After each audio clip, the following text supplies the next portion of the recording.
அஸ்ஸலாமு அலைக்கும் வரஹ்மத்துல்லாஹி வபரகாத்துஹு. இன்னல் ஹம்தலில்லாஹ், நிச்சயமாக புகழ் அனைத்தும் அல்லாஹ் ஒருவனுக்கே. நஹ்மதுஹு, அவனை நாங்கள் புகழ்கிறோம். வனஸ்தாயினுஹு, இன்னும் அவனிடமே நாங்கள் உதவி தேடுகிறோம். வனஸ்தக்ஃபிருஹு, மேலும் அவனிடமே நாங்கள் பாவ மன்னிப்பும் தேடுகிறோம். வனஊது பில்லாஹி மின் ஷுரூரி அன்ஃபுஸினா வ மின் ஸய்யிஆத்தி அஅமாலினா, இன்னும் எங்களுக்கு ஏற்படுகின்ற தீங்குகளை விட்டும் நாங்கள் செய்கிற தீமையான செயல்களை விட்டும் அவனிடமே நாங்கள் பாதுகாவலும் தேடுகிறோம். மை யஹ்தி அல்லாஹு ஃபலா முதில்ல லஹு, அல்லாஹ் யாருக்கு நேர் வழிகாட்டி விட்டானோ அவரை வழிகெடுப்பவன் யாரும் இல்லை. வமை யுதலில் ஃபலா ஹாதிய லஹு, அல்லாஹ் யாரை வழிகெடுத்து விட்டானோ அவருக்கு நேர் வழிகாட்டுபவன் யாரும் இல்லை. வ அஷ்ஹது அல்லா இலாஹ இல்லல்லாஹ், வணக்கத்துக்குரியவன் அல்லாஹ்வை தவிர வேறு யாரும் இல்லை என்றும், வஹதஹு, அவன் தனித்தவன் என்றும், லா ஷரீக லஹு, அவனுக்கு நிகரானவன் யாரும் இல்லை என்றும் நான் சாட்சி கூறுகிறேன். வ அஷ்ஹது அன்ன முஹம்மதன், முஹம்மது ஸல்லல்லாஹு அலைஹி வஸல்லம் அவர்கள் அப்துஹு, அவனுடைய அடிமையாகவும், வ ரசூலுஹு, அவனுடைய தூதராகவும் இருக்கிறார்கள் என்றும் நான் சாட்சி கூறுகிறேன். அம்மா பஅத், அடுத்ததாக, யா அய்யுஹன் நாஸ், ஓ மனிதர்களே, இத்தகு ரப்பக்கும் உள்ளதி ஹலகக்கும் மின் நஃப்ஸின் வாஹிதா, உங்களை ஒரே ஒருவரிலிருந்து படைத்த அந்த அல்லாஹ்வை அஞ்சிக் கொள்ளுங்கள். வ ஹலக மின்ஹா ஸௌஜஹா, அவரிலிருந்தே அவரது ஜோடியை படைத்தான். வ பஸ்ஸ மின்ஹுமா ரிஜாலன் கஸீரன் வ நிஸா, அந்த இருவரிலிருந்தே ஏராளமான ஆண்களையும் பெண்களையும் பல்கி பெருகச் செய்தான். வத்தகுல்லாஹ் அல்லதி தஸாஅலுன பிஹி வல் அர்ஹாம், எவனை கொண்டு நீங்கள் ஒருவருக்கொருவர் உதவி தேடிக் கொண்டிருக்கிறீர்களோ அந்த அல்லாஹ்வை அஞ்சிக் கொள்ளுங்கள். இன்னும் உறவுகள் விஷயத்திலும் அவனை அஞ்சிக் கொள்ளுங்கள். இன்னல்லாஹ கான அலைக்கும் ரகீபா, அவன் நிச்சயமாக உங்களை கண்காணிப்பவனாக இருக்கிறான். யா அய்யுஹல்லதீன ஆமன், ஓ நம்பிக்கை கொண்ட மக்களே, இத்தகுல்லாஹ், அல்லாஹ்வை அஞ்சிக் கொள்ளுங்கள். ஹக்க துகாத்திஹ், அவனை அஞ்ச வேண்டிய முறையில் அஞ்சிக் கொள்ளுங்கள். வலா தமுத்துன்ன இல்லா வ அன்தும் முஸ்லிமூன், நீங்கள் முஸ்லிம்களாகவே தவிர மரணித்து விடாதீர்கள். யா அய்யுஹல்லதீன ஆமன், ஓ நம்பிக்கை கொண்ட மக்களே, இத்தகுல்லாஹ், அல்லாஹ்வை அஞ்சிக் கொள்ளுங்கள். வகூலு கௌலன் சதீதா, உங்களுடைய வார்த்தைகளில் உண்மையானதை நீங்கள் சொல்லுங்கள். அவ்வாறு செய்தீர்களானால் யுஸ்லிஹ் லக்கும் அமாலக்கும், உங்களுடைய செயல்களை அவன் உங்களுக்கு சீராக்குவான். வ யக்ஃபிர் லக்கும் துனூபக்கும், உங்களுடைய பாவங்களை அவன் மன்னிப்பான். வமை யுத்தில்லாஹ வ ரசூலுஹு, யார் அல்லாஹ்வுக்கும் அவருடைய தூதருக்கும் கட்டுப்பட்டு விட்டாரோ ஃபகத் ஃபாஸ ஃபௌஸன் அலீமா, அவர் மகத்தான வெற்றியை பெற்றுவிட்டார். வ இன்ன அஸ்தகல் ஹதீஸி கிதாபுல்லாஹ், வார்த்தைகளில் சிறந்தது நிச்சயமாக அல்லாஹ்வுடைய வேதமாகும். வ அஹ்ஸனல் ஹதீ, ஹதீ முஹம்மது ஸல்லல்லாஹு அலைஹி வஸல்லம், வழிகாட்டுதலில் சிறந்தது முஹம்மது ஸல்லல்லாஹு அலைஹி வஸல்லம் அவருடைய வழிகாட்டுதலாகும். வ ஷர்ரல் உமூரி முஹதஸாத்துஹா, காரியங்களில் மிக மிக கெட்டது மார்க்கத்தின் பெயரால் புதிதாக உருவாகக்கூடியவையா. வ குல்லு முஹதஸத்தின் பித்ஆ, அப்படி உருவாகக்கூடிய ஒவ்வொன்றும் பித்அத்தாகும். குல்லு பித்அத்தின் லலாலா, ஒவ்வொரு பித்அத்தும் வழிகேடாகும். குல்லு லலாலத்தின் பின்னார், ஒவ்வொரு வழிகேடும் உங்களை நரகில் கொண்டு போய் சேர்க்கும் என்று அல்லாஹ்வுடைய தூதர் ஸல்லல்லாஹு அலைஹி வஸல்லம் அவர்கள் தன் வாழ்நாளில் நிகழ்த்திய அனைத்து உரைகளிலும் எச்சரித்த இந்த எச்சரிக்கைகளை இங்கு பேசிக் கொண்டிருக்கக்கூடிய எனக்கும் இன்றைய ஜும்மாவுடைய பலனை முழுமையாக அடைய வேண்டும் என்ற ஒரு பேர் ஆவலில் இங்கு அமர்ந்து கொண்டிருக்கக்கூடிய உங்களுக்கும் நசிகத் செய்தவனாக என்னுடைய உரையை ஆரம்பம் செய்கிறேன். அன்பார்ந்த சகோதர சகோதரிகளை, நபிகள் நாயகம் ஸல்லல்லாஹு அலைஹி வஸல்லம் அவர்களை அல்லாஹ் இறுதி தூதராக தேர்வு செய்ததில் இருந்து 23 ஆண்டுகள் அல்லாஹுடைய தூதுத்துவ பணியை பல்வேறு இன்னல்களுக்கு மத்தியிலும், இடையூறுகளுக்கு மத்தியிலும், துன்பங்களுக்கு மத்தியிலும் மக்களிடத்திலே எடுத்து உரைத்து வந்த அந்த காலகட்டத்தில் ரசூலுல்லாஹி ஸல்லல்லாஹு அலைஹி வஸல்லம் அவர்கள் ஒன்றை உணர்கிறார்கள். நாம் சில நாட்களில் சில மாதங்களில் மரணிக்க இருக்கிறோம், நம்முடைய மரணம் நெருங்க இருக்கிறது என்பதை அல்லாஹ்வுடைய தூதர் ஸல்லல்லாஹு அலைஹி வஸல்லம் அவர்கள் உணர்கிறார்கள். எந்த தருணத்தில் உணர்கிறார்கள் என்று சொன்னால், அல்லாஹ் ரப்பல் ஆலமீன் வானவர் தலைவர் ஜிப்ரீல் அலைஹி வஸல்லம் அவர்களை ஹிரா குகையில் அனுப்பி அல்லாஹ்வுடைய தூதரை தேர்வு செய்த அந்த நாள் என்பது ரமலானுடைய மாதம், லைலத்துல் கத்ருடைய அந்த நாள். அந்த நாளில் அல்லாஹ் சூரத்துல் அலக்குடைய 5 வசனங்களை அல்லாஹ்வுடைய தூதருக்கு கொடுத்து அல்லாஹ்வுடைய தூதரை தூதராக நியமித்த அந்த நாள் முதல் ஒவ்வொரு ஆண்டு ரமலானிலும் ஜிப்ரீல் அலைஹிஸ்ஸலாம் அவர்கள் அல்லாஹ்வுடைய தூதர்கிட்ட வருவாங்க. எல்லா ரமலானிலும் அந்த ரமலான் வரைக்கும் எவ்வளவு குர்ஆன் வசனங்கள் இறக்கி இருக்கிறதோ அதை ஓத சொல்லி ஜிப்ரீல் அலைஹிஸ்ஸலாம் அல்லாஹ்வுடைய தூதர்கிட்ட கேட்பாங்க. அல்லாஹ்வுடைய தூதரும் ஓதி காண்பிப்பார்கள், சரி பார்க்கப்படும், போயிடுவாங்க. இது ஒவ்வொரு ரமலானிலும் நடந்து கொண்டே இருந்தது. ஹிஜ்ரி 10ஆம் ஆண்டு ரமலான். அந்த 10ஆம் ஆண்டு ரமலானிலே அல்லாஹ்வுடைய தூதரிடத்தில் ஜிப்ரீல் அலைஹிஸ்ஸலாம் அவர்கள் ஆஜராகிறாங்க. வழக்கம் போல், நபியே, இதுவரைக்கும் இறங்கிய குர்ஆனுடைய வசனங்களை ஓதி காட்டுங்கள் என்று சொல்லி கேட்கிறாங்க. அல்லாஹ்வுடைய தூதரும் ஓதி காட்டுகிறார்கள், சரி பார்க்கப்படுது. ஜிப்ரீல் அலைஹிஸ்ஸலாம் சொல்றாங்க, நபியே, மீண்டும் ஒரு முறை ஓதி காட்டுங்கள். அல்லாஹ்வுடைய தூதரும் மீண்டும் ஒரு முறை ஓதி காட்டுகிறார்கள். ஜிப்ரீல் அலைஹிஸ்ஸலாம் அவர்கள் சென்று விடுகிறார்கள். அல்லாஹ்வுடைய தூதருக்கு பொறி தட்டுது. ஜிப்ரீலுடைய அந்த நடவடிக்கையில ஒரு மாற்றம் ஏற்படுது. இதுவரைக்கும் ஜிப்ரீல் ஒவ்வொரு ரமலானும் வந்தாரு. ஒரு முறை அந்த குர்ஆன் ரிவர்ஸ் செய்யப்படும், குர்ஆன் ஓதி சரிபார்க்கப்படும். இந்த ஆண்டு 2 முறை ஜிப்ரீல் அலைஹிஸ்ஸலாம் அவர்கள் நம்மிடத்தில் ஓதி காட்ட சொல்றாரு. நம்மளுடைய இறுதி நாள் நெருங்கிவிட்டதோ, இதற்கு பிறகு ஜிப்ரீல் நம்ம இடத்துல வரமாட்டார், அடுத்த ரமலானில் நாம் இருக்க மாட்டோம் என்பதை ரசூலுல்லாஹி ஸல்லல்லாஹு அலைஹி வஸல்லம் உணர்ந்து கொண்டு அதுவரைக்கும் எல்லா வணக்க வழிபாடுகளையும் அல்லாஹ்வுடைய தூதர் அந்த மக்களுக்கு சொல்லி இருந்தாங்க, ஒன்றை தவிர. அதுதான் ஹஜ் என்ற வணக்கம். அல்லாஹ்வுடைய தூதர் அதுவரைக்கும் ஹஜ் செய்யவே இல்லை. ஆஹா, நம்ம மரணிக்க போறோம், இன்னும் ஒரே ஒரு வணக்கம் பாக்கி இருக்குது, அந்த வணக்கத்தையும் மக்களிடத்தில் சொல்லி காட்டிவிட்டோம் என்று சொன்னால் நாம் பூர்ணப்படுத்தி விட்டோம் என்பதை உணர்ந்து ரசூலுல்லாஹி ஸல்லல்லாஹு அலைஹி வஸல்லம் அவர்கள் ரமலான், துல்காதா, துல்ஹஜ், இன்னும் 2 மாசத்துல ஹஜ்ஜுடைய மாதம், உடனே அறிவிப்பு செய்யறாங்க, மக்களே, நான் இந்த ஆண்டு ஹஜ்ஜுக்கு செல்ல இருக்கிறேன், என்னோடு நீங்கள் ஹஜ்ஜு செய்யுங்கள், அந்த ஹஜ்ஜுடைய கிரியைகளை பார்த்து கற்றுக்கொள்ளுங்கள் என்று அல்லாஹ்வுடைய தூதர் ஸல்லல்லாஹு அலைஹி வஸல்லம் அவர்கள் மக்களுக்கு அழைப்பு விடுகிறார்கள். பல்லாயிரக்கணக்கான மக்கள்கள் ஒன்று திரள்கிறார்கள். ரசூலுல்லாஹி ஸல்லல்லாஹு அலைஹி வஸல்லம் அவர்கள் அந்த ஹஜ்ஜிலே அல்லாஹ்வுடைய தூதர் இந்த உலகத்தை விட்டு பிரிய இருக்கிறார்கள் என்பதை அல்லாஹ்வும் ஊர்ஜிதப்படுத்துகிறான். ஒரு வசனத்தை இறக்கி, என்ன வசனம்? அல் யௌம அக்மல்து லக்கும் தீனக்கும் வ அத்மம்து அலைக்கும் நிஅமதி வ ரலிது லக்கும் அல் இஸ்லாம தீனா. அரஃபாவுல அல்லாஹ் இந்த வசனத்தை இறக்குறான். என்ன அந்த வசனம் சொல்லுது? அல் யௌம அக்மல்து லக்கும் தீனக்கும், நபியே, இந்த மார்க்கத்தை நான் இன்றோடு பூர்த்தி செய்து விட்டேன். அப்படின்னு என்ன அர்த்தம்? இனிமே தூதருக்கு வேலை இல்லை, தூதர் உங்களை விட்டு போயிடுவாரு, எல்லாத்தையும் முடிச்சுட்டாரு என்பதை அல்லாஹ்வும் ஊர்ஜிதப்படுத்துகிறான், மக்களுக்கும் ஊர்ஜிதப்படுத்துகிறான், நபிக்கும் ஊர்ஜிதப்படுத்துகிறான், மக்களுக்கும் ஊர்ஜிதப்படுத்துகிறான். அல் யௌம அக்மல்து லக்கும் தீனக்கும் வ அத்மம்து அலைக்கும் நிஅமதி, என்னுடைய அருட்கொடையை உங்களுக்கு நான் பரிபூர்ணமாக்கி விட்டேன். வ ரலிது லக்கும் அல் இஸ்லாம தீனா, இந்த இஸ்லாத்தை உங்களுடைய வாழ்க்கை நெறியாக நான் பொருந்திக் கொண்டேன் என்ற அந்த வசனம் அல்லாஹ்வுடைய தூதருடைய அந்த பிரிவை மேலும் ஊர்ஜிதப்படுத்துது. ரசூலுல்லாஹ் அப்பதான் உணர்றாங்க, நம்மளுடைய பிரிவு கன்ஃபார்ம் ஆயிருச்சு. அப்போ ஒரு தந்தை தன் மகனை விட்டு பிரியும் பொழுது இருக்கக்கூடிய ஒரு பாசம் என்ன? படுக்க மரணப்படுகையில் இருக்கிறாரு, மகனை கூப்பிட்டு என்ன சொல்லுவாரு? தேவையற்றது பேச மாட்டாங்க. எது மண்டையில வரும், எது அத்தியாவசியமோ, எது அவசியமானதோ அதை சொல்லுவார்.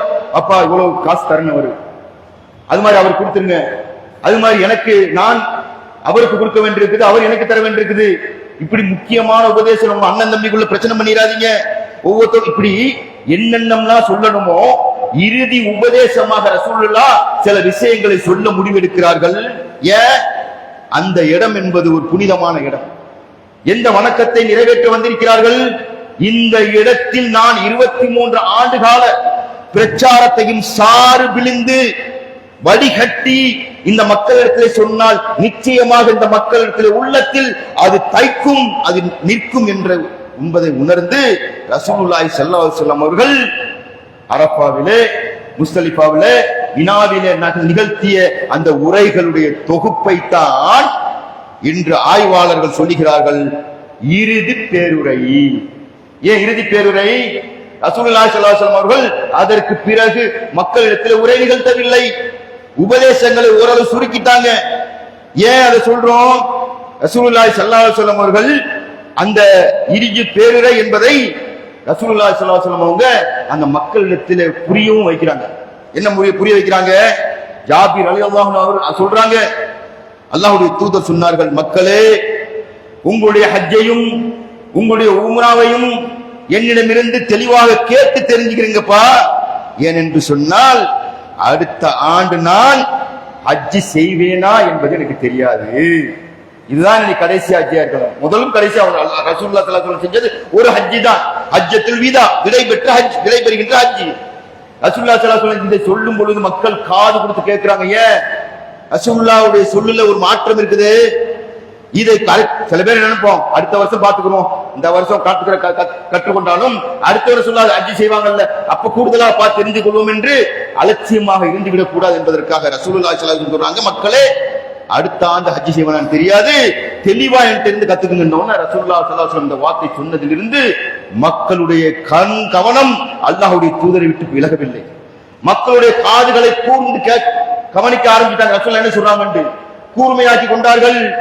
ரசூலுல்லாஹி ஸல்லல்லாஹு அலைஹி வஸல்லம் அவர்கள் பல்வேறு உபதேசங்களை அந்தந்த இடத்துல நிகழ்த்தி என்ன சொன்னாங்க தெரியுமா? ரசூலுல்லாஹி ஸல்லல்லாஹு அலைஹி வஸல்லம் சொன்னார்கள், மக்களே நீங்க மறுமையில என்னை பற்றி விசாரிக்கப்படுவீர்கள், அப்போது நீங்கள் என்ன பதில் சொல்வீர்கள் என்று மக்களிடத்தில் கேட்கும் பொழுது ரசூலுல்லாஹி ஸல்லல்லாஹு அலைஹி வஸல்லம் அவர்களை பார்த்து மக்கள் சொல்றாங்க, யா ரசூலல்லாஹ் நீங்கள் உங்களுடைய தூதுத்துவ செய்தியை நிறைவேற்றி விட்டீர்கள் என்று நாங்கள் உங்கள் மீது என்ன செய்வோம்? சாட்சி சொல்வோம். எங்களுக்கு நீங்கள் நன்மையை நாடினீர்கள், உங்கள் மீதுள்ள பொறுப்பை நிறைவேற்றி விட்டீர்கள் என்று சொல்லி நாங்கள் பதில் அளிப்போம் என்று அவர்கள் சொன்ன உடனே ரசூலுல்லாஹி ஸல்லல்லாஹு அலைஹி வஸல்லம் எல்லா இடத்திலும் வானத்தை நோக்கி கை நீட்டி சொன்னாங்க, அல்லாஹும்ம அஷ்ஹத், என் இறைவா நீதான் சாட்சி, இதுக்கு நீ சாட்சி. அடுத்தது ஆள்காட்டி விரலை சொல்லி மக்களையும் காட்டி நீங்கள் சாட்சி என்று சொல்லி அல்லாஹ்வுடைய தூதர் அந்த இதுக்கு தன்னுடைய தூதுத்துவத்தை நிறைவு செய்து விட்டேன் என்பதற்கு அந்த மக்களையும் சாட்சியாக்கினான். அது மாதிரி இது மாதிரியான மக்கள்கிட்ட உரை நிகழ்த்தும் பொழுது ரசூலுல்லாஹி ஸல்லல்லாஹு அலைஹி வஸல்லம் அவர்கள் சில விஷயங்களை சொல்லிட்டு இறைவா நீயே சாட்சி என்று சொல்லி மக்களிடத்தில் பேசும் பொழுது மக்கள் பேசிக் கொண்டார்கள். உமர் அலிலான் சொல்றாங்க, இது அல்லாஹ்வுடைய தூதர் ஸல்லல்லாஹு அலைஹி வஸல்லம் அவர்கள் நம்மிடத்திலிருந்து விடைபெறக்கூடிய ஹஜ்ஜாக இருக்கும் என்று சொல்லி மக்களில் சில பேசிக் கொண்டார்கள். அடுத்தது இப்னு அப்பாஸ் ரலியல்லாஹு அன்ஹு சொல்றாங்க, என்னுடைய உயிர் எவன் கைவசம் உள்ளதோ அந்த இறைவன் மீது ஆணையாக இது அவர்கள் தங்களின் சமுதாயத்திற்கு வழங்கிய இறுதி உபதேசம், வசியத்து என்று இப்னு அப்பாஸ் ரலியல்லாஹு அன்ஹு சொல்றாங்கன்னு சொன்னா, அந்த இறுதி உபதேசம் என்பது எந்த அளவுக்கு மக்களாக அல்லாஹ்வுடைய தூதருடைய உம்மத்தாக இருக்கக்கூடிய நம் உள்ளத்தில் சுமந்து அதை தன்னுடைய வாழ்க்கையில் கடைபிடிக்கக்கூடியதாக மாறுங்க. கடந்த வாரம் சொல்லியிருப்பாங்க, மேற்கோள் காட்டிட்டு போயிருப்பாங்க, ஆனா அந்த இறுதி பேருரையை ஒரு ஜும்மாவுல பேச முடியாது. அதனால்தான் ரசூலுல்லாஹி ஸல்லல்லாஹு அலைஹி வஸல்லம் அவர்கள் வழங்கிய அந்த இறுதி பேருரையை தொகுத்து 2 தலைப்பு, மனித உரிமைகளும் சகோதரத்துவம் என்ற அந்த தலைப்பை மட்டும் இன்றைய ஜும்மாவுல நம்ம பேசுறோம். அடுத்து ரசூலுல்லாஹி ஸல்லல்லாஹு பெண்களுக்கு செய்ய வேண்டிய கடமை அல்லாஹ் இன்ஷா அல்லாஹ் அடுத்தடுத்த வாரங்களிலே அந்த உங்களுக்கு நினைவூட்டுவார்கள். அல்லாஹ்வுடைய தூதரிடத்திலே அந்த இறுதி பேரையில் ரசூலுல்லாஹி ஸல்லல்லாஹு அலைஹி வஸல்லம் சொன்ன விஷயம் என்ன என்பது நினைவூட்டப்பட இருக்கிறது. ரசூலுல்லாஹி ஸல்லல்லாஹு அலைஹி வஸல்லம் அவர்கள் முதல்ல தீண்டாமைக்கு எதிரான உலக பிரகடனம் ரசூலுல்லாஹி ஸல்லல்லாஹு அலைஹி வஸல்லம் செய்றாங்க. என்ன சொல்றாங்க?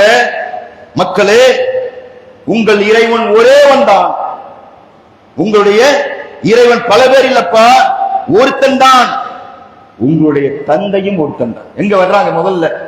இன்னைக்கு உலகத்தில ஒரு தந்தைன்னு ஏன் சொல்றாங்க? ஒரு தாய்க்கு பிறந்த சொல்லல.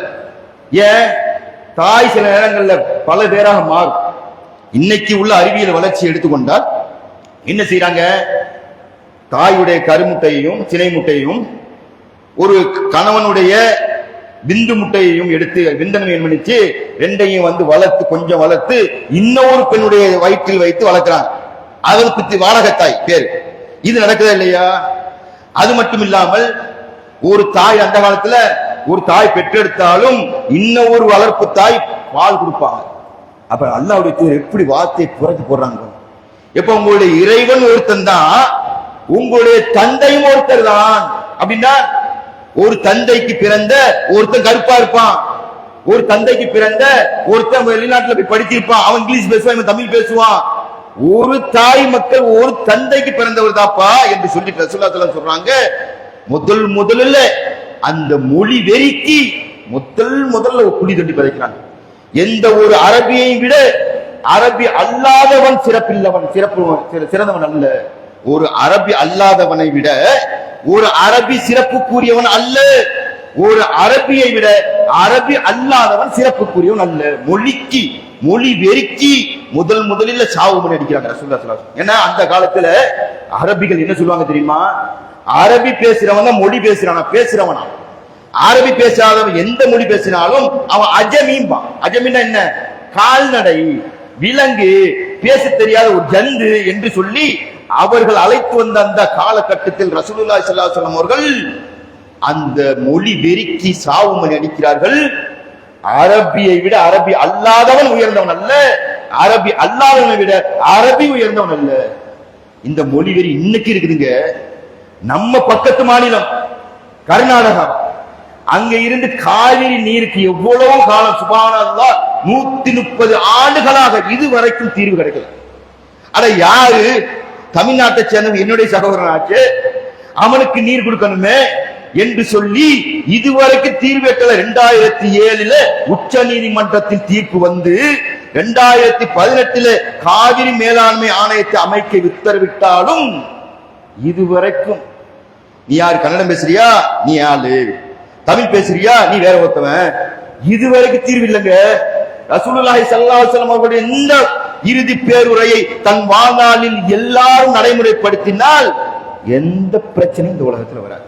ரசூலுல்லாஹி ஸல்லல்லாஹு அலைஹி வஸல்லம் அடுத்து சொல்றாங்க, எந்த ஒரு சிகப்பு நிறத்தவனுக்கு கருப்பு நிறத்தை விட எந்த சிறப்பும் இல்லை என்று அல்லாஹ் சொல்றார். கருப்பனா அவன் தாழ்ந்தவன், சிவப்பு நிறத்தவன் உயர்ந்தவனா? அது சொல்லி சொல்றாங்க, ஒரு கருப்பு நிறத்தவனுக்கு சிறப்பு நிறத்தவனை தவிர எந்த சிறப்பும் இல்லை என்று சொல்லிவிட்டு எவன் சிறப்பு அடைவான் இடத்திலே? யார்கிட்ட சிறப்படையணும்? படைச்சவன் அல்ல. ஒருத்தனுக்கு எனக்கு மத்தியில நான் நீ பெருசு சொல்ல முடியாத படைத்தவனிடத்தில் யார் சிறப்புக்குரியவன் என்று சொன்னால் இரையச்சம் யாரிடத்தில் இருக்குதோ அவனை தவிர நான். ரசூலுல்லாஹி ஸல்லல்லாஹு அலைஹி வஸல்லம் அவர்கள் முதல் பிரகடனத்தை எங்க போட்டு உடைக்கிறாங்க. இன்னைக்கு பார்க்கிறோம் நிறத்துல என்ன? இன்னைக்கு அமெரிக்கா போன்ற அந்த மேலை நாடுகளில் நிறவெறி உச்சத்தில் இருக்குங்க. சமீபத்தில் ஒரு 2020 நடந்த நிகழ்வு, மே மாசம் சமூக வலைதளத்தையே அதுதான் ஆக்கிரமித்திருந்தது. அந்த செய்தி, ஜார்ஜ் ஃபிளாய்ட் என்ற ஒரு கருப்பு நிறத்தைச் சேர்ந்தவன ஒரு வெள்ளை நிற காவல்துறை அதிகாரி ரோட்டில் படுக்க வைத்து தனது முட்டியை தொண்டை குழியில் வைத்து 9 நிமிடங்கள் மூச்சு திணறி மூச்சை விடாமல் அப்படி மக்கள் பார்க்க வீடியோ இருக்கிறான், எல்லாம் செய்யறான். அந்த வெறியின் உச்சம் அவனை மூச்சு திணற வைத்து படுகொலை செய்தானே இல்லையா? என்ன காரணம் தெரியுமா? நீ கருப்பண்டா, நீ என்னை விட தாழ்ந்தவன். இதுதானே. அடுத்தது ரேஷர் புரூக்ஸ் என்ற ஒருத்தர் ஜூன் மாசம் 2020 அட்லாண்டாவில் கார் பார்க்கிங்ல தூங்குறான், படுத்து கிடக்குறான். ஏதாவது ஒரு பிளாட்ஃபார்ம்ல படுக்கிறவனா இருப்பான். ஒருத்தர் போலீஸ் அதிகாரி சுடுறாங்க. ஏன்? நீ என்னடா மனுஷ பிறவியே இல்ல, எந்த மாதிரி போல் தெரியுதா? ரசூலுல்லாஹி ஸல்லல்லாஹு அலைஹி வஸல்லம் அவர்கள் அன்றே அதற்கு முற்றுப்புள்ளி வைத்தார்கள். எந்த கருப்பனையும் விட எந்த வெள்ளையனும் உயர்ந்தவன் அல்ல, எந்த வெள்ளையனை விட எந்த கருப்பனும் உயர்ந்தவன் அல்ல என்று சொல்லி அந்த நிறவெறிக்கு முதல்ல இதுதான் மனித உரிமையை மீற வைக்கும். இந்த புத்தி வந்துருச்சு. நீங்க என்ன நம்ம எல்லாம் வழங்குறோம் இன்னைக்கு நம்மள்ட்ட இருக்கா இல்லையா? உலக தீண்டாமை ஒழிப்பு மாநாடு இப்ப நடக்க இருக்குது மக்காவுல. இன்னைக்கு வருஷம் நடக்குதா இல்லையா உலக தீண்டாமை ஒழிப்பு மாநாடு? இன்னைக்கு 7 வருஷம் தீண்டாமை என்று சொன்னால் ஒரு ஜாதி பேரை சொல்லி திட்டினு சொன்னா 7 வருடம் கடுங்காவல் வச்சிருந்துமே இன்னும் இந்த தமிழ்நாட்டில் ஆணவ படுகொலைகள் நடக்குதா இல்லையா? நீ அந்த ஜாதிக்காரன் நீ லவ் பண்ணுவியா? வெற்றா சொல்றானே இல்லையா? ஆனால் அந்த நாளில் சொன்ன அந்த வார்த்தையின் சம்பந்தமாக அந்த உலக தீண்டாமை ஒழிப்பு மாநாட்டில் என்ன நடக்குது தெரியுமா? தளதலென்று பழுத்த பழமாக இருக்கக்கூடிய வெள்ளையன் கருப்பனுடைய பின்னால் நிற்கிறான். அந்த கருப்பை யாரு, எந்த நாட்டை சேர்ந்தவன், எந்த மொழி பேசுவான் எதுவுமே தெரியாது. அவனுடைய காலில் சஜதா செய்யும் பொழுது வெள்ளையுடைய தலப்படுது. ஏதாவது மாற்றம் வருதா? ஏன்னா உன் கால் பட்டுச்சு ஏதாவது சொல்ல முடியுதா? உலக தீண்டாமை ஒழிப்பு மாநாடு ஒரே ஆடைதான். எவனாயிரு நீ, கருப்பனாயிரு, நீ வெள்ளையாயிரு, நீ எந்த மொழியும் பேசு, நீ எவ்வளவு பெரிய உச்சத்திலும் பணக்காரனா இருந்துட்டு போ, எல்லாம் சமம். ரசூலுல்லாஹி ஸல்லல்லாஹு அலைஹி வஸல்லம் அவர்கள் இந்த ஒரு தீண்டாமை, ரசூலுல்லாஹி ஸல்லல்லாஹு அலைஹி வஸல்லம் அவர்கள் தீண்டாமை ஒழிப்பு பிரகடனத்தை அந்த ஹஜ்ஜத்தில் விதாவில் அல்லாஹ்வுடைய தூதர் கலந்து கொண்ட அந்த விடை பெறக்கூடிய ஹஜ்ஜில் இந்த இறுதி பேரறிவை துவக்கமாக ரசூலுல்லாஹி ஸல்லல்லாஹு அலைஹி வஸல்லம் சொல்றாங்க. அடுத்தது நம்ம பார்க்கிறோம் சகோதரத்துவத்தை அல்லாஹ்வுடைய தூதர் ஸல்லல்லாஹு அலைஹி வஸல்லம் அவர்கள் எந்த மக்களிடத்துல சொல்றாங்கன்னு பார்க்கணும். ரசூலுல்லாஹ் சொல்றாங்க, நபி ஸல்லல்லாஹு அலைஹி வஸல்லம் அவர்கள் கூறினார்கள், ஒரு முஸ்லிம் இன்னொரு முஸ்லிமுக்கு சகோதரன் ஆவான். யார்கிட்ட சொல்றாங்க? யாரு சகோதரத்துவத்தின் மூலமாக சகோதரத்துவத்தை மேம்படுத்தி சகோதரத்துவத்தில் மிகைத்து வாழ்ந்தார்களோ அந்த மக்களுக்கு சொல்றாங்க. என்ன, எப்படி வாழ்ந்தாங்க? முஹாஜிர்கள் மக்காவில் இருந்து இஸ்லாத்தை ஏற்றுக்கொள்வதற்காக, இஸ்லாமிய முறையில் வாழ வேண்டும் என்பதற்காக தன்னுடைய சொத்தை, தன்னுடைய சுகத்தை, தன்னுடைய சொந்தத்தை விட்டுவிட்டு மதீனாவுக்கு போறாங்க. நம்ம பார்வையில் என்ன சொல்லுவான்? வந்தா வரத்தானா பஞ்சம் முளைக்க போகலங்க. அல்லாஹ் அவர்களை உச்சத்தில் வைத்து போற்றுகிறான். இஸ்லாம் என்ற அந்த மார்க்கத்திற்காக அனைத்தையும் துறந்து விட்டு சென்றார்கள். அந்த மக்களை மதீனாவில் இருக்கக்கூடிய அன்சாரிகள் அரவணைத்து, என் சொத்துல பாதி, சும்மா சொல்லல ரசூலுல்லாஹ் சகோதரத்துவம்னா இவர் யாரோ 600 கிலோமீட்டருக்கு பின்னாடி உள்ளவர், இவர் யாரோ, இவங்க 2 பேரையும் சகோதரர்களாக ஆக்குறாங்க. 2 பேரும் ஆக்குனவன் என்ன நடக்குது? இந்தா என் சொத்துல பாதி வச்சுக்க, என்னுடைய வியாபாரத்துல நீ இதை பாத்துக்க, ஏன் பொண்டாட்டி 2 பேர் இருக்கிறாலும் ஒரு பொண்டாட்டியை தலாக் பண்ணிட்டு உனக்கு கல்யாணம் பண்ணி தந்துடுறேன், நீ நானும் சகோதரன். இப்படி வாழ்ந்த மக்கள் மத்தியில ரசூலுல்லாஹ் சொல்றாங்க, ஒரு முஸ்லீம் இன்னொரு முஸ்லீமுக்கு சகோதரன் ஆவான். ஏன் சொல்றாங்க தெரியுதா? ரசூலுல்லாஹ்வுக்கு லேசா பொறி கட்டுது, அவங்களுக்கு ஏதோ ஒரு செய்தி கிடைக்குது. ரசூலுல்லாஹி ஸல்லல்லாஹு அலைஹி வஸல்லம் வாழ்ந்த காலத்தில் அப்படி இருந்துறாங்க. பயப்படுறாங்க ரசூலுல்லாஹ், நான் கண்ணு முன்னால் நீங்கள் இப்படி இருந்துருவீங்க, ஒருத்தர் முஸ்லிம்களை சகோதரர்களாக இருந்துருவீங்க. ஆனால் நான் போயிட்டதுக்கு பிறகு ரசூலுல்லாஹி ஸல்லல்லாஹு அலைஹி வஸல்லம் அவர்கள் மீண்டும் எச்சரிக்கிறார்கள், மக்களே நீங்கள் உங்களுடைய இறைவனை நிச்சயமாக சந்திக்க இருக்கிறீர்கள், அப்போது உங்களுடைய செயல் குறித்து அவன் விசாரணை செய்வான், அறிந்து கொள்ளுங்கள். எனக்கு பிறகு ஒருவர் இன்னொருவருடைய கழுத்தை வெட்டி மாய்த்துக் கொள்ளும் வழிகட்டவர்களாக நீங்கள் இறை மறுப்பாளர்களாக மாறிவிடாதீர்கள் என்று சொல்லி ரசூலுல்லாஹி ஸல்லல்லாஹு அலைஹி வஸல்லம் எச்சரிக்கிறாங்கன்னு சொன்னா, ஏன் ரசூலுல்லாஹி ஸல்லல்லாஹு அலைஹி வஸல்லம் எச்சரித்த அந்த சஹாபாக்களே அலி ரலியல்லாஹு அன்ஹுடைய ஆட்சி காலத்துக்கு பிறகு ஆட்சி காலத்திலேயே அது வந்துருச்சு. பல போர்கள் நடந்ததுங்க. அந்த அணில இறந்தவர்களும் இஸ்லாமியர்கள், இந்த அணில இறந்தவர்களும் இஸ்லாமியர்கள். இத லேசா உள்ளத்துல தைக்காம போயிருச்சு. அல்லாஹ்வுடைய பாவங்களை மன்னிப்பதும் அல்லாஹ்வுடைய கையில இருக்குது. மன்னிப்பதாக அல்லாஹ் வாக்குறுதி மன்னித்திருக்கிறான். அவருடைய விஷயம் மற்றவர்கள் அல்லாஹ்விடத்துல. ஆனால் இந்த செய்தியை ரசூலுல்லாஹ் அந்த இடத்துல சொன்னாங்க, அது உள்ளத்தில் யாரு சகோதரன் என்ன, என்னுடைய ஒரு வாப்பாக்கு பிறந்தனா அது முஸ்லிமாக இருக்கக்கூடியவன் எந்த கட்டத்திலும் ஈகோ சைத்தான் தான் பிரிப்பான். சைத்தான் நம்மளை கொண்டு போய் சேர்க்கிறதுக்கு உண்டான வேலையை ஈகோவை ஏற்படுத்துவான். நீ யாரா நீ சொல்றது, நான் என்ன கேட்கறது, நீ யாரு, நான் உன்னை என்ன விட பெரிய ஆளா, இப்படிலாம் எங்க கொண்டு வந்து விட்டோம். முஸ்லிம்களுக்கு மத்தியில சைத்தான் பிரிவினை ஏற்படுத்தி நம்மை நரகத்துக்கு கொண்டு போறதுக்கு உண்டான வேலையத்தான் அவன் செய்வான். அப்ப ஒரு தாய் மக்களுக்கு மத்தியிலேயே முதல்லயே பிரிவினை ஏற்படுத்தினான். ஆதமுடைய வாப்பாவுடைய 2 மகனையே ஒருத்தர் கொலை செஞ்சார். அதுதான் தொடர்ந்துடக்கூடாது என்பதை அல்லாஹ்வுடைய தூதர் தனது வாழ்க்கையிலே அந்த நிகழ்த்திய இறுதி பேருரையில ரசூலுல்லாஹி ஸல்லல்லாஹு அலைஹி வஸல்லம் அவர்கள் இதை பணிய வைத்தார். அடுத்து ரசூலுல்லாஹி ஸல்லல்லாஹு அலைஹி வஸல்லம் அவர்கள் அந்த மனித உரிமை சம்பந்தமாக ரசூலுல்லாஹி ஸல்லல்லாஹு அலைஹி வஸல்லம் அவர்கள் நிகழ்த்திய இன்னொரு உரை அபூ பக்ர் ரலியல்லாஹு அன்ஹு அவங்க அறிவிக்கிறாங்க. நபி ஸல்லல்லாஹு அலைஹி வஸல்லம் அவர்கள் நஹருடைய நாளிலே துல்ஹஜ் மாதம் 10ஆம் நாளிலே எங்களுக்கு ஒரு மலையின் பக்கத்தில் இருந்து உரை நிகழ்த்தினார்கள். அப்போது ரசூலுல்லாஹி ஸல்லல்லாஹு அலைஹி வஸல்லம் கேட்டார்கள், மக்களே இது எந்த நாள் என்று அல்லாஹ்வுடைய தூதர் ஸல்லல்லாஹு அலைஹி வஸல்லம் கேட்டாங்க. மக்கள் அல்லாஹ்வும் அவருடைய தூதரும் நன்கறிந்தவர், அல்லாஹ் ரசூலும் அலம், நீங்களும் அல்லாஹ்வும் தான் நன்கறிந்தவர் சொன்ன உடனே இந்த நாளுக்கு வேறு பேர் சுட்டிடுவார்களோ என்று எண்ணும் அளவுக்கு கொஞ்ச நேரம் அமைதியா இருந்தாங்க. இருந்துட்டு ரசூலுல்லாஹி ஸல்லல்லாஹு அலைஹி வஸல்லம் சொன்னார்கள், இது நஹருடைய நாள் அல்லவா, அறுத்து பலியிடக்கூடிய 10ஆம் நாள் அல்லவா என்று சொன்னார்கள். ஆம், மக்கள் ஆமன்னாங்க. அடுத்து ரசூலுல்லாஹி ஸல்லல்லாஹு அலைஹி வஸல்லம் சொன்னார்கள், மக்களே இது எந்த மாதம்? திருப்பி அதே மாதிரி பதில், அல்லாஹ்வும் அல்லாஹ்வுடைய தூதரும் நன்கறிந்தவர்.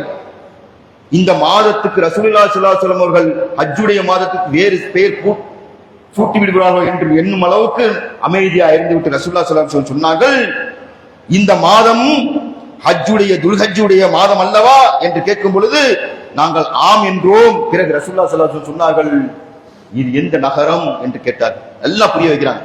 ரசூலுல்லாஹி ஸல்லல்லாஹு அலைஹி வஸல்லம் அவங்க எந்த அளவுக்கு சைக்காலஜிக்கலா புரிய வைக்கிறாங்கன்னு சொன்னா, முதல்ல இந்த நாளுடைய புனிதத்தை சொல்லிட்டாங்க. இந்த நாள் நஹருடைய நாள், புனிதமான நாள். இந்த மாதம் புனிதமான ஹஜ்ஜுடைய மாதம். இந்த நகரம் எப்படிப்பட்ட ஒரு நகரம் என்று கேட்கிறாங்க. திருப்பி பதில், அல்லாஹ்வும் அவனுடைய தூதருமே நன்கறிந்தவர். இந்த நகரத்துக்கு மக்கா என்ற அந்த நகரத்துக்கு வேறு பெயர் சுட்டி விடுவார்களோ என்று எண்ணும் அளவுக்கு அல்லாஹ்வுடைய தூதர் அமைதியாக இருந்துவிட்டு, இது புனிதமிக்க மக்கமா நகரம் அல்லவா என்று சொல்லிவிட்டு ரசூலுல்லாஹி ஸல்லல்லாஹு அலைஹி வஸல்லம் சொன்னார்கள், உங்களுடைய இந்த நகரத்தில், புனிதமான இந்த நகரத்தில், உங்களுடைய இந்த புனிதமான மாதத்தில், உங்களுடைய இந்த புனிதமான இந்த நாள் எவ்வளவு முக்கியமானதோ அது மாதிரி உங்களுடைய உயிர்களும் உங்களுடைய உடைமைகளும் உங்களுடைய கண்ணியமும் அல்லாஹ்வை நீங்கள் சந்திக்கும் நாள் வரை புனிதம். என்ன ஹஜ்ஜுடைய மாதம் எப்படி புனிதமோ, ஹஜ்ஜுடைய அந்த 10ஆம் நாள் துல்ஹஜ் மாதம் 10ஆம் நாள் எப்படி புனிதமோ, அந்த மக்கமா நகரம் எப்படி புனிதமோ, அது மாதிரி எது புனிதமா? உங்களுடைய உயிர்கள், உங்களுடைய உடைமைகள், உங்களுடைய கண்ணியம். இது அல்லாஹ்வை சந்திக்கிற கியாம நாள் வரைக்கும் புனிதம் என்று ரசூலுல்லாஹி ஸல்லல்லாஹு அலைஹி வஸல்லம் டிக்ளரேஷன் பண்ணி இருக்கும் போது இந்த விஷயத்தில் நம்மளுடைய நிலைமை எப்படி இருக்குது? அடுத்த உயிர் சர்வசாதாரணமா ஒரு பிரச்சனை, ஒரு 2 பேருக்கு மத்தியில பிரச்சனை, இஸ்லாமியர்கள் ஒருத்தர் வெற்றிக்கிறார். உயிரை புனிதமாக மதிக்கவில்லை, தன்னுடைய உயிரை அல்ல உங்களுடைய சொல்லிட்டாங்க. ஒரு அற்ப விஷயங்களுக்கெல்லாம் தற்கொலைகள். அடுத்த உடைமை, அடுத்தனுடைய உடைமை புனிதம் தான். அல்லாஹ்வுடைய தூதர் ஸல்லல்லாஹு அலைஹி வஸல்லம் அடுத்தது ஒன்று சொன்னார்கள். என்ன சொன்னாங்க? ரசூலுல்லாஹி ஸல்லல்லாஹு அலைஹி வஸல்லம் சொன்னார்கள், மனம் தராத தன் சகோதர முஸ்லிமின் பொருள் எதுவும் அடுத்த முஸ்லிமுக்கு ஆகுமானதல்ல, ஹராம் தாங்க ரசூல். ஆனா இன்னைக்கு அவனுடைய உரிமை இல்லாமலே அவனுடைய உரிமை, அவனுடைய உத்தரவாதம் அவன் ஒத்துக்கொள்ளாமலேயே சில முஸ்லிம் சகோதரர்களுடைய பொருள் அபகரிக்கப்படுதா இல்லையா, உட்கொள்ளப்படுதா இல்லையா? மறுக்க முடியுமா? அப்ப அந்த அல்லாஹ்வுடைய தூதருடைய இறுதி பெரும் வடிச்சு 23 ஆண்டு காலம் தன்னுடைய அந்த உபதேசத்தை சாறு பிழிந்து கடைசியாக தந்தார்களே, அதுக்கு நாம் கொடுக்கக்கூடிய முக்கியத்துவம் என்ன?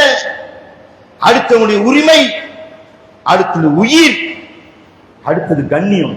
சுப்ஹானல்லாஹ். அதுல நம்ம மக்கள் ரொம்ப ரொம்ப தோத்து போயிருக்கிறோம். நீங்களும் நானும் சேர்ந்துதான். கண்ணியம் என்பது ஒருத்தனை அடிச்சு பேசுறது மட்டும் இல்லைங்க, அவனை பத்தி புறம் பேசுறமா இல்லையா? ஒருத்தனுடைய கண்ணியம் என்பது, அவனுடைய கண்ணியம் பாதுகாக்கப்படணும். ஒருத்தனுடைய ஏதோ ஒரு சீர்கட்டு போயிட்டான் வைங்க, ஏதோ ஒரு தவறு செய்துட்டான் வைங்க, அவன்கிட்ட போய் சொல்லணும், தம்பி இதை செய்யாத, பாப்பா இந்த மாதிரி செய்யாதீங்க, காக்கா இந்த மாதிரி செய்யாதீங்க, மாமா இந்த மாதிரி செய்யாதீங்க, நீ தவறு செய்றீங்க, எல்லாம் வஞ்சிக்கிறீங்க, முடிஞ்சு. அது அவருக்கு உபதேசம் செய்வது. ஆனால் அதை அப்படியே கொண்டு வந்து ஒருத்தன் இது அவருடைய கண்ணியத்தில் விளையாடுறமா இல்லையா? என்ன விளங்கல? ஒருத்தனுடைய உங்கள் ரசூலுல்லாஹி ஸல்லல்லாஹு அலைஹி சொன்னார்கள், ஒரு முஸ்லிமுடைய உயிர், ஒரு முஸ்லிமுடைய உடைமை, ஒரு முஸ்லிமுடைய கண்ணியம், புனிதம். எந்த மாதிரி புனிதமா? இந்த துல்ஹஜ் மாதத்தை விட வரக்கூடிய துல்ஹஜ் மாதம், அந்த மாதத்தை விட, அந்த துல்ஹஜ் மாதத்துடைய 10ஆம் நாளை விட, அந்த மக்கமா நகரத்தை விட புனிதம், அருமை நாள் வரைக்கும் புது புனிதம் என்று சொன்னா அதை காக்க வேண்டுமா இல்லையா? இது உள்ளத்தில் ஆழமா பதியணும்.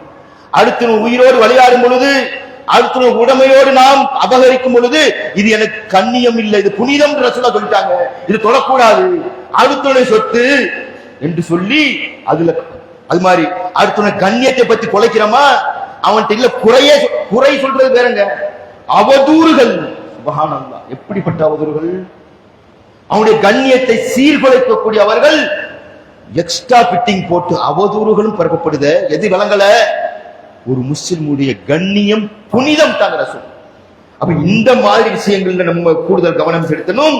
ரசூலுல்லாஹி ஸல்லல்லாஹு அலைஹி வஸல்லம் அவர்கள் சொன்னார்கள், மனித உரிமை மீறல்கள்ல அல்லாஹ்வுடைய தூதர் சொன்னார்கள், எவரது நாவு, எவரோட கையின் தொல்லையிலிருந்து பிற முஸ்லிம்கள் பாதுகாப்பு பெறுகிறார்களோ அவர்தான் முஸ்லிம் தாங்க. முஸ்லிம்னா என்ன? அல்லாஹ்வை கட்டுப்பட்ட, அல்லாஹ்வுடைய தூதர் கட்டுப்பட்ட இவன் முஸ்லிம் இல்லை. யார் முஸ்லிமா? ரசூலுல்லாஹ் என்ன சொன்னாங்க? ஹஜ்ஜத்துல் விதாவுல இறுதி பேருரையில வசியத்தாக செய்தது என்னன்னு சொன்னா, யாருடைய நாக்கில் இருந்தும் சொன்னமா, நாம பத்தி அப்புறம் முதல்ல சொன்னமா, புறம் பேசுறது, அவதூறு பேசுறது, அது மாதிரி கடும் சொல்ல பேசுறது, அவன் மனசு துன்புற மாதிரி பேசுறது, இந்த மாதிரி பிறருடைய நாவில் இருந்தும் எவருடைய கரத்தில் இருந்தும் ஒரு முஸ்லிம் பாதுகாப்பு பெறுகிறாரோ அவர் தான் முஸ்லிம் தான். அடுத்தது மூமின்ங்க சொல்றாங்க, மக்களுடைய உயிர்களுக்கும் மக்களுடைய உடைமைகளுக்கும் யார் அபயம் அளிக்கிறார், யார் காப்பாற்றுறார், ஒருத்தருடைய உயிரையும் ஒருத்தருடைய உடைமையையும் யார் காப்பாற்றுறாரோ, அபயம் அளிக்கிறாரோ அவர் தான் மூமின் தான். மூமின் தான் அல்லாஹ்வை நம்பின, மறுமையில நான் நம்புறேன், அது மாதிரி எல்லாத்தையும் ரசூலுல்லாஹ் நம்புறேன், வேதங்களை நம்பின, மாணவர்கள் நம்பின, ரைட்டு. நீ உண்மையான மூமினா இருந்தா ரசூலுல்லாஹி ஸல்லல்லாஹு அலைஹி வஸல்லம் இறுதி பேருரையில் சொன்னது என்னன்னு சொன்னா, நீ உண்மையான மூமினா இருக்க வேண்டுமா, பிறருடைய உடைமைக்கு நீ பாதுகாவலனா இருக்கணும், பிறருடைய உயிருக்கு நீ பாதுகாவலனா இருக்கணும். அப்படி நீ பாதுகாவலனா இருந்து விட்டால் நீதாப்பா உண்மையான மூமின் என்று அல்லாஹ்வுடைய தூதர் ஸல்லல்லாஹு அலைஹி வஸல்லம் அவர்கள் அதிகமாக இந்த தகவலை சொல்லியிருக்கிறார்கள். இன்னும் சில விஷயங்கள் இருக்குது. அல்லாஹ்வுடைய தூதர் நம்ம மனித உரிமைகளையும் சுருக்கமாக சொல்லியிருக்கிறோம். நிறைய விஷயங்களை இதுல என்ன செய்யலாம், உதாரணமாக சொல்லிக் கொண்டே போகலாம்.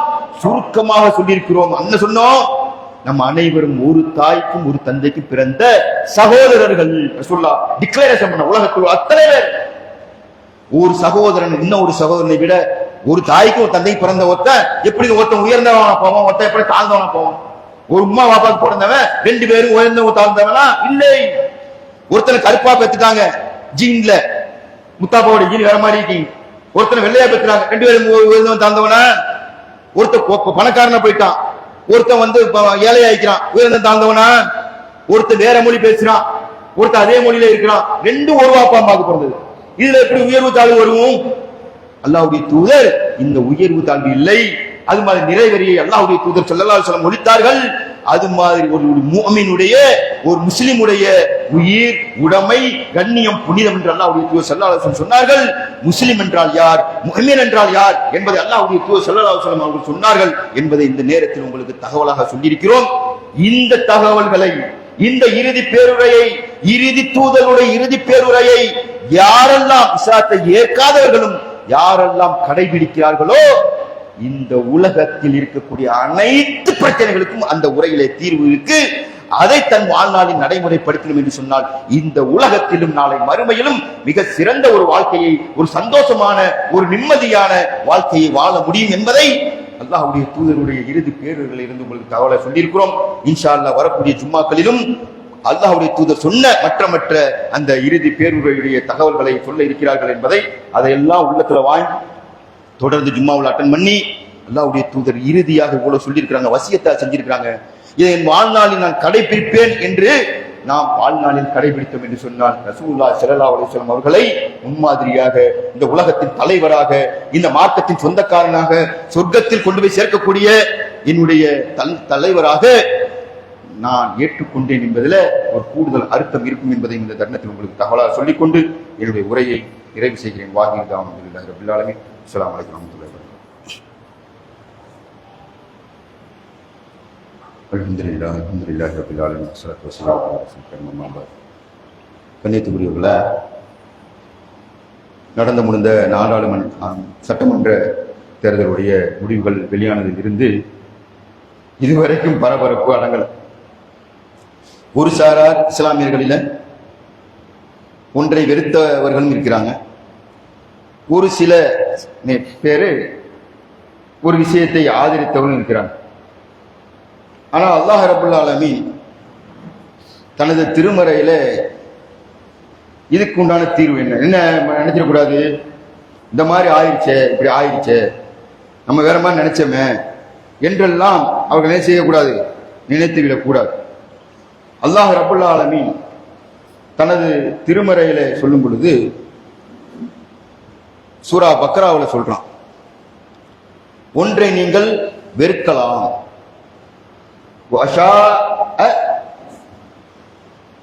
அன் தக்ரஹு ஷைஆ, அல்லாஹ் சொல்றான், வஷா அன் தக்ரஹு ஷைஆ, நீங்கள் ஒன்றை வெறுக்கலாம் சொல்லிட்டு அல்லாஹ் சொல்கிறான், வஹுவ கைருல் லக்கும், அதில் உங்களுக்கு நன்மை இருக்கும். ஒரு நன்மை இருக்கும், உங்களுக்கு தெரியாது, உங்களுக்கு நன்மையாக அது மாறும், அது தெரியாது. ஆனால் நீங்கள் ஒன்றை வெறுக்கலாம். அல்லாஹ் அப்படி சொல்றான், வஷா அன் தக்ரஹு ஷைஆ, நீங்கள் ஒன்றை வெறுக்கலாம், வஹுவ கைருல் லக்கும், அதில் உங்களுக்கு நன்மையை அல்லாஹ் வைத்திருப்பான். வஷா அன் துஹிப்பு ஷைஆ, ஒன்றை நீங்கள் விரும்பலாம், ஆசைப்படலாம். வஹுவ ஷர்ருல் லக்கும், அதில் உங்களுக்கு தீமை இருக்கும். நீங்க விரும்பக்கூடிய விஷயத்துல ஒரு தீமை இருக்கும் சொல்லிட்டு அல்லாஹ் சொல்கிறான், வல்லாஹு யஅலமு, அல்லாஹ் தான் அறிந்தவன், வ அன்தும் லா தஅலமு, நீங்க அறிய மாட்டீங்க. அப்ப நம்ம ஒண்ணு விரும்பணும், நடக்கல, வெறுக்கிறோம். அது மாதிரி ஒன்றை வெறுத்தோம், வேற என்ன நடந்துருச்சு, இது என் வேலையை செஞ்சிட்டேன், என்னுடைய காரியத்தை நான் செஞ்சிட்டேன். நான் ஒன்றை ஆசைப்படுவதில் அல்லாஹ் நன்மை வைத்திருப்பான், தீமையை வைத்திருப்பான். ஒன்றை ஆசைப்படுவதில்லை, ஒன்றை வெறுப்பதிலே அல்லாஹ் நன்மையை வைத்திருப்பான். அவன் தான் அறிந்தவன், ஏதோ ஒரு நன்மை நாடுறான் அப்படின்னு சொல்லி அதுல கடந்து போயிடும். இன்னும் ஏன் இது சொல்றோம்னு சொன்னா, இன்னும் மண்டைக்குள்ளேயே ஓடிக்கிட்டு இப்படி ஆயிடுச்சு நடந்து முடிஞ்சு போச்சு.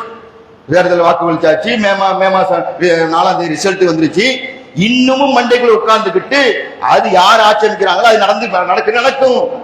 அல்லாஹ் நம்மளுக்கு நன்மை நாடுவான், முஸ்லிம் சமுதாயத்துக்கு கண்டிப்பாக நன்மையாக இருக்கும் என்பதை உணர்ந்து அதை கடந்து போகணுமே தவிர இன்னும் உள்ளுக்குள்ளே போட்டு உறுப்பு ஏற்றிக்கிட்டேன்னு சொன்னா நம்ம அடுத்த வேலையை பார்க்க முடியாது. வேலையை பார்க்க போயிடும். நான் வேலையை பார்த்தேன், ஓட்டளிச்சேன், ரிசல்ட் வந்துருச்சு, அல்லாஹ் வேலை பொறுப்பு கொடுத்தாச்சு, அல்லாஹ் இப்படி சொல்லிட்டா, ஒன்றை விரும்புனீங்கன்னு சொன்னா அதுல உங்களுக்கு கெட்டது இருக்கும், ஒன்றை நீங்க வெறுத்தீங்கன்னு சொன்னா அதுல நல்லது இருக்கு, நீங்க அறிய மாட்டீங்கப்பா, நான் தான் அறிவேன் என்று சொல்லி அனைத்தையும் அறிந்த ரப்புல் ஆலமீன் சொல்லும் பொழுது கடந்துட்டு போகணுமே தவிர அதுல உட்கார்ந்துகிட்டு குரு போட்டுக்கிட்டே அதுலயே என்னன்னு சொன்னா நம்முடைய இயல்பு வாழ்க்கை பாதிக்கிற அளவுக்கு நிறைய மக்களுடைய நிலைமையை நம்ம பார்க்கிறோம். அல்லாஹ் காப்பாற்றணும்.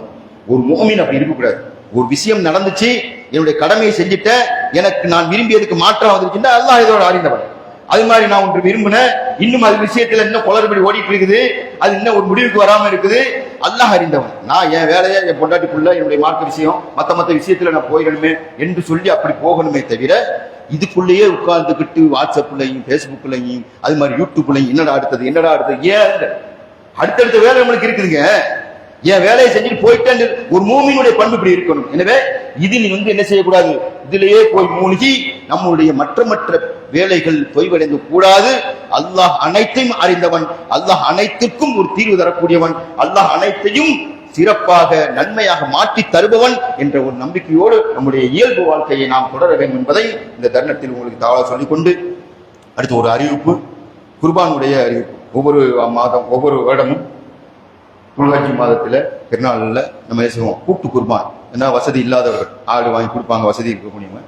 வசதி இல்லாதவங்க பங்காக 7 பேர் கொண்டு மாடுகளுக்கு குர்பான் கொடுப்பது வழக்கமாக, பங்காக கொடுப்பது வழக்கமாக இருக்கிறது. அந்த அடிப்படையில் ஒரு மாட்டுடைய பங்கின் விலை 5000 என்று ஜமாத்துடைய சார்பாக மசோரா செய்து முடிவெடுக்கப்பட்டிருக்குது.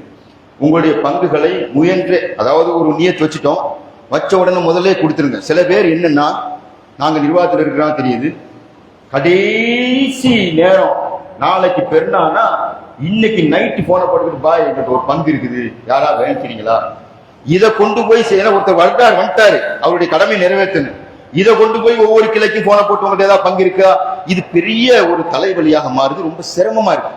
ஏன்னா கடைசி நேரத்துல மாடு பிடிக்கிறது ரேட்டு ஏறி, மாடை பிடிக்கும் பொழுது கடைசி நேரத்தில் போய் நிற்கும் போது ரேட்டு ஏறி. அப்ப நீங்க என்ன செய்யணும், முன்னாடி ஒரு நியத்து வச்சுட்டேன், டக்குன்னு அந்த காசை கொடுத்து புக் பண்ணல, காசு தர லேட் ஆகுதா, இந்த ஒரு மாடு புக் பண்ணிருங்க முடிச்சு அப்படின்னு சொல்லிட்டீங்கன்னு சொன்னா நம்மளுக்கு அனைத்துக்கும் இலகுவாக மாறும் என்பதுல உங்களுக்கு தகவலாக சொல்லிக்கொண்டு என்னுடைய உரையை நிறைவு செய்கிறேன். வாஹிர் தாவன் அஸ்ஸலாமு அலைக்கும்.